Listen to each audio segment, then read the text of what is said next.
E aí, MC Mateuzinho, eu vou mostrar duas músicas minha nova e uma começa assim, ó. Estilo pesado, com torro no bolso, guarda-roupa, tá bem maneiro. Um brinde tintim, uísque importado, com duas pedras de gelo. Ouro e prata, humildade tem que ter. De R1, nós tira de giro. Em Copacabana, nós tira um lazer. Mas pra ficar legal e tirar de bacana, dá um gole no absoluto e ainda fala que fecha com a banca. De Juju na face, Hollister, Brooksfield, Pedra Rubi, Diamante Esmeralda. As novinhas não resiste. E como nós manda? Nós manda assim, ó. Estilo pesado, com torro no bolso, guarda-roupa tá bem maneiro. Brigentinho, importado com duas pedras de gelo. Ouro e prata, humildade tem que ter. De R1 nós tira de gelo, em Copacabana nós tira um lazer. Mas pra ficar legal e tirar de bacana, dá um gole no absoluto e ainda fala que fecha com a banca.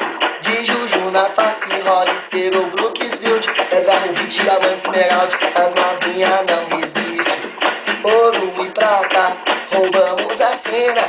Somos moleque de luxo com torro no bolso, nós somos problema. De carro ou moto, em Captiva ou Sonata, senta aí na R1, que é 1.100 cilindrada. Ouro e prata, desfrutando do poder. Invejoso tenta copiar, querendo ser, mas querendo é poder. Uma nova é de chavando e bolando, brincando com os pensamentos. Não sou ladrão nem polícia, só a cena do momento. Na rua e na escola e na rua. Ainda lembro lá do tempo em que fazia bagunça.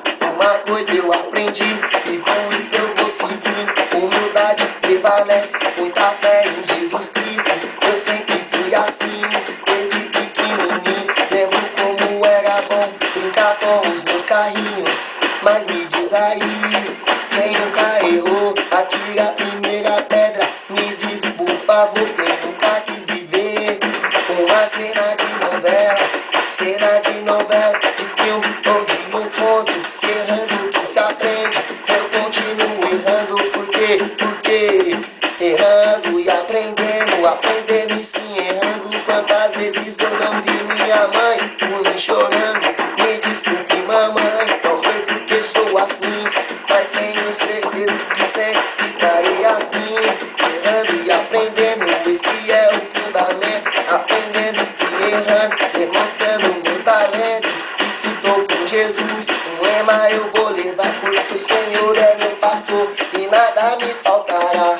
Valeu aí, MC Mateuzinho, Chagão, Pedrier, Marcelo, o Jonathan, é nóis. O Gugu, é nóis, moleque, valeu, finalizou.